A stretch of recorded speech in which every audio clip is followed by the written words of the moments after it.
তোমরা সবাই ভীষণ ভালো আছো আর আমরাও কিন্তু বেশ ভালো আছি। আজ হলো শনিবার, ঘড়িতে এখন বাজি সকাল 9টা 5।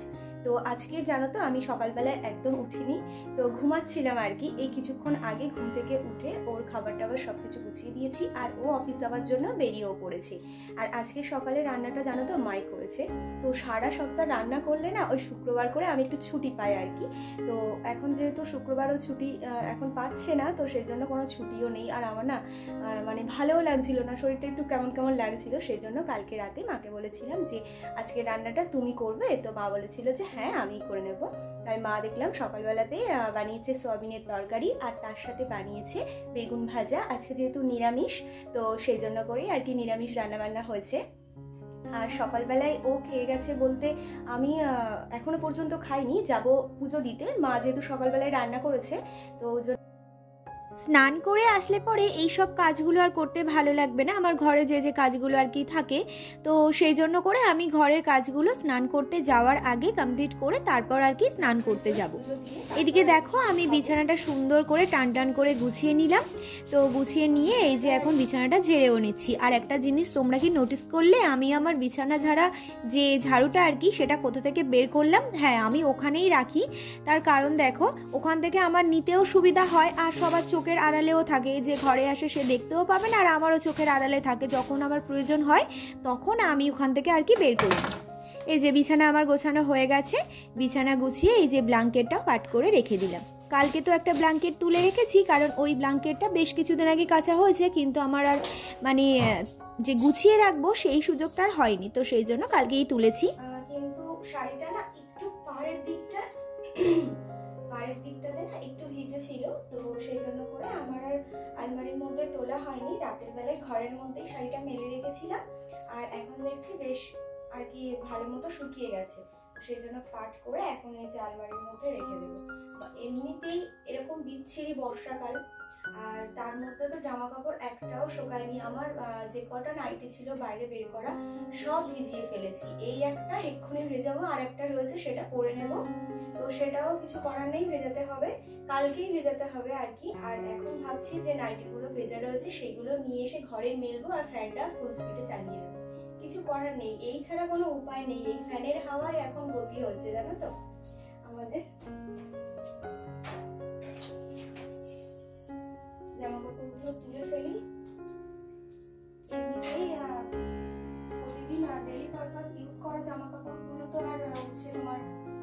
কালকে যে শাড়িটা পরেছিলাম সেই শাড়িটা কালকে তো আর তুলিনি, তো আজকের এই যে তুলে আলমারির মধ্যে রেখে বাইরে এসেছি। বাইরে এসে এখান থেকে নাইটিগুলো নিয়ে যাব নিচের ঘরে। আমি তো প্রথমেই ভেবেছিলাম যে নাইটিগুলো নিয়ে আমার ঘরেই আর কি ফ্যান চালিয়ে মেলে দেব। তারপর ভেবে দেখলাম যে জামা কাপড়গুলো এতটাই ভিজে রয়েছে, আর আমি যদি এখানে মেলি উল্টে ঠান্ডাটা আমারই লাগবে। তো সেই জন্য আমি এখন এই নিচের ঘরে চলে আসলাম। নিচের ঘরে এসে যে ঘরটা আমাদের ফাঁকা থাকে, তো সেই ঘরটাতেই সমস্ত জামা কাপড়গুলো এখন আমি মেলে দেব। এখানে দিলে পরে কারোরই কোনো অসুবিধা হবে না, কারো ঠান্ডা লাগারও কোনো ব্যাপার থাকবে না। তো সেই জন্য এখানেই আর কি মেলে দিলাম। মেলে দিয়ে এই দুটো ফ্যান আর কি চালিয়ে দেব। দিলে যদি সারাক্ষণ ফ্যান দুটো চলে তাহলে পরে সন্ধ্যের মধ্যে আমার সব নাইটিগুলো শুকিয়ে যাবে। তো আর এখানে তো শুধু আমার জামা কাপড় ছিল না, সাথে ওরও ছিল। তো সবগুলো এখানে মেলে দিলাম। মায়েরও দেখলাম এখানে জামা কাপড় রয়েছে, সেগুলোও মেলে দিয়েছি। আর জামা কাপড়গুলো মেলার পর পিছন দিকে ঘুরে তাকিয়ে দেখছি যে আলনাটা না একটু এলোমেলো হয়ে রয়েছে। এখানে ওর জামা কাপড়ও থাকে, মানে ওর অফিস যাওয়া জামা কাপড়। আর ও সকালে স্নান করার পর আর উপরে গিয়ে রেডি হয় না, এই ঘরেই চলে আসে, এসে এখান থেকেই আর কি রেডি হয়ে বেরিয়ে যায়। তো সেই জন্য করে আমি ওর মানে অফিস যাওয়া জামা কাপড়গুলো এই ঘরেই আর কি রেখে দিই। তো ওই জন্য করে একটু এলোমেলোই থাকে। প্রায় সময় এখানে এসে গুছিয়ে দিই আর কি। 2-3 দিন হচ্ছে এখানে আমি আর কি কোনো জামা কাপড় গোছাইনি। তো সে যাই হোক, এই যে দুটো ফ্যান চালিয়ে দিয়েছি, দিয়ে জামা কাপড়গুলো মেলে ঘরের দরজাটা দিয়ে চলে এসেছি। আর ঘরের দরজাটা দিয়ে এসে এখন এই ডাবের আর কি খোলাটা ফেলে দেবো। এই ডাবটা না 2-3 দিন আগে আনা হয়েছিল, দুটো আনা হয়েছিল। একটা বাপি খেয়েছে আর একটা ওর জন্য আর কি ছিল। ও আর কি ঠিক খাওয়ার সময় পাচ্ছে না, এত দেরি করে ঘুম থেকে উঠছে, ঘুম থেকে উঠে তাড়াতাড়ি করে স্নান টান করে বেরিয়ে যাচ্ছে, খায় আর না। তো আজকের বললাম যে একটু খেয়েই যাও আর কি, ডাবটা আর কতদিন থাকবে। সেই জন্য দেখলাম কেটে ও খেয়ে গেছে।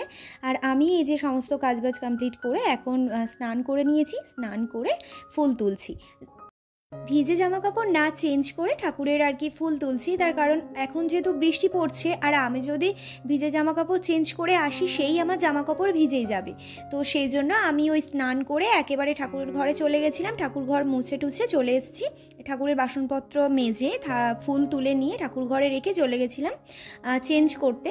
তো ভিজে জামা কাপড় চেঞ্জ করে এখন ঠাকুর ঘরে চলে এসেছি, ঠাকুর ঘর আছে। আর এখন ঘড়িতে বাজে ওই 10:30 মতো, 10:30টার মধ্যে পুজো টুজো দেওয়া সব কিছু কমপ্লিট হয়ে গেছে। আর আজ যেহেতু বড়বার, আর বড়বার করে তো আমি ওই বড় বাবার মন্দিরে যাই, গিয়ে বাবার কাছে ধূপ মোমবাতি জ্বালিয়ে আসি, কিন্তু আজকে জানো তো যেতে পারবো না। সকাল থেকে প্রচণ্ড পরিমাণে বৃষ্টি হচ্ছে আমাদের এখানে, আর বৃষ্টি হচ্ছে সে ঠিক আছে যেতে পারতাম, কিন্তু আমাদের বাড়ির সামনে রাস্তাটা না ভীষণই অবস্থা খারাপ। তো খুব একটা বেশি আর কি না, একটুখানি গেলে পরেই মেইন রোড, কিন্তু ওই একটুখানি যে কি করে যাব বুঝতে পারছি না, অনেকটা আর কি জল আটকে রয়েছে, সেই জন্য করে না মানে যেতে পারবো না। তো আমি কি করেছি জানো তো, যখন ওই ঠাকুরের পুজো দিই, তো পুজো দেওয়ার সময় আমি ওই বড় বাবার নাম করে ধূপ মোমবাতি জ্বালিয়ে দিয়েছি আমাদের এই ঠাকুর ঘরে। জানি না এইভাবে হয় কি না, তাও আমার মনে হলো জানো তো যে এইভাবে দিই, তো সেই জন্য করে বাবার নাম করে ওইভাবেই আর কি ঠাকুর ঘরে ধূপ মোমবাতি জ্বালিয়ে দিয়েছি। তো যাই হোক, এখন এই 10:30 মতো বাজে, এখনো পর্যন্ত মা স্কুলে থেকে ফেরেনি।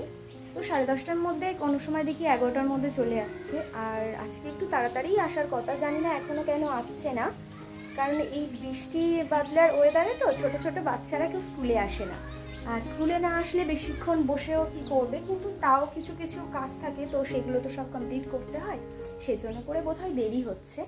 আর বাপি এক্ষুনি বেরোলো, গেছে বোধহয় সীতাকুণ্ডুতে।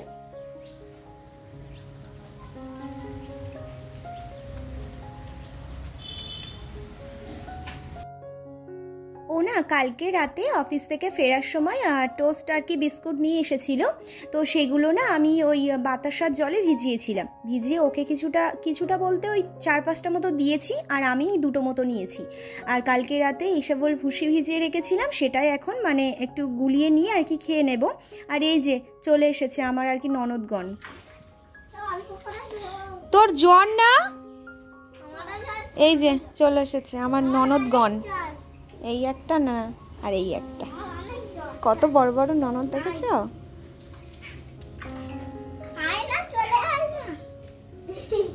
ছাতাটা বন্ধ করার দরকার নেই, ওইখানে পাবছ ভালো করে।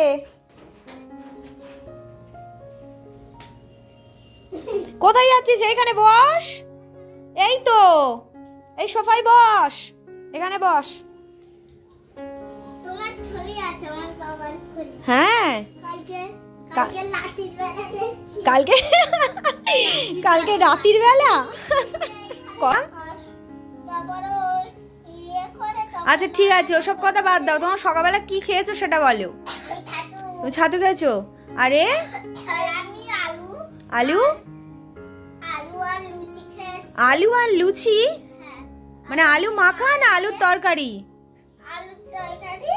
এই যে আমার গল্প করার লোক চলে এসেছে। এখানে যে লাল জামা পরে রয়েছে সে আর কি বলতে চাইছে যে তোমার ভিডিও আমি কালকে দেখেছি আমার বাবার ফোনে, মানে সেটা না বলে ভিডিও দেখেছি সেটা না বলে বলছে আমি তোমার ফটো দেখেছি আমার বাবার ফোনে। তো সে যাই হোক, সে গল্প তো ছিল, আরও তার সাথে অনেক গল্প করছিল বসে বসে, অনেক কষ্ট করে বুঝিয়ে বাজিয়ে তারপর এখন বাড়ি পাঠাচ্ছি। বাড়ি না পাঠালে মানে ঠিকঠাক আর কি হচ্ছিল না, তার কারণ দেখো ওরা যদি এখানে বসে থাকে আর আমি যদি অন্য কাজ করতে যাই তাহলে না ভীষণ বদমাইশি করবে বলতে ওই সোফায় বসেছিল, চুপচাপ 2 মিনিট বসেছিল না, এদিকে কিন্তু লাফালাফিও শুরু করে দিয়েছে, আমি উঠে গেলে পরে আরও কি না কি করবে। তো সেই জন্য ওদেরকে এখন বাড়ি পাঠিয়ে দিচ্ছি, ভালো বলে বলছি কি তোমরা বাড়ি যাও, আমি স্নান করতে যাব, স্নান করে তারপর তোমাদেরকে ডাকবো, তাই আর কি যেতে চাইছে না, দেখো দাঁড়িয়ে দাঁড়িয়ে তারপর আর কি যাচ্ছে। ওদেরকে তো অনেক কষ্ট করে বুঝিয়ে সুঝিয়ে বাড়িতে পাঠিয়েছি, আমি এবার ওদেরকে বলছিলাম আমি স্নান করব, বলছে তুমি যাও আমরা বসে রয়েছি, তুমি আসলে তারপর তোমার সাথে আবার কথা বলবো। তো সে যাই হোক অনেক কষ্ট করে আর কি পাঠিয়েছি ওদেরকে। তারপর আমি আর মা দুজন মিলে চলে এসেছি কলপাড়ে, বাপি বাজারে গেছিলো, বাজার থেকে নিয়ে এসেছে। নিয়ে এসেছে 2 রকমের মাছ আর তার সাথে নিয়ে এসেছে চিংড়ি। আর আমি এখানে দাঁড়িয়ে দাঁড়িয়ে অপেক্ষা করছি কখন মাছগুলো কাটা হবে, আর আমিও একটু পাম করে দেবো বলে আর কি দাঁড়িয়ে রয়েছি, নইলে পরে ওই একা একা তো এতগুলো মাছ চিংড়ি ধোয়া সম্ভব না।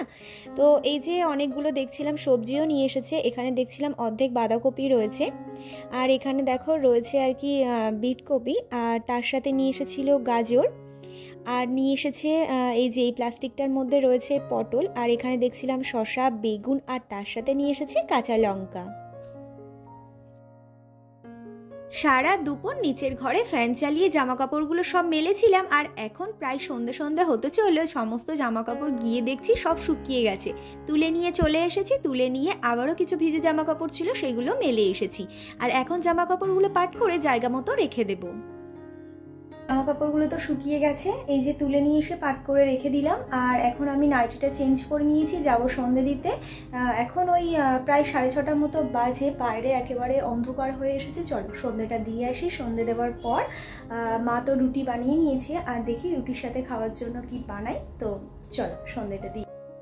এখন তো আমাদের ওই ঘরের পিছনে যে ঠাকুর ঘরটা সেখানে যাওয়া যাচ্ছে না, অনেকটা জল আটকে রয়েছে, তো সেই কারণে শুধু এইখানেই আর কি সন্ধেটা দিয়ে নিলাম। আজ সন্ধেবেলায় চা না বানিয়ে বানিয়েছিলাম একটু স্যালাড। আজ ভিডিওটা তবে আমি এখানেই এন্ড করছি। কেমন লাগলো আজকের ভিডিওটা অবশ্যই জানিও। Tata, good night.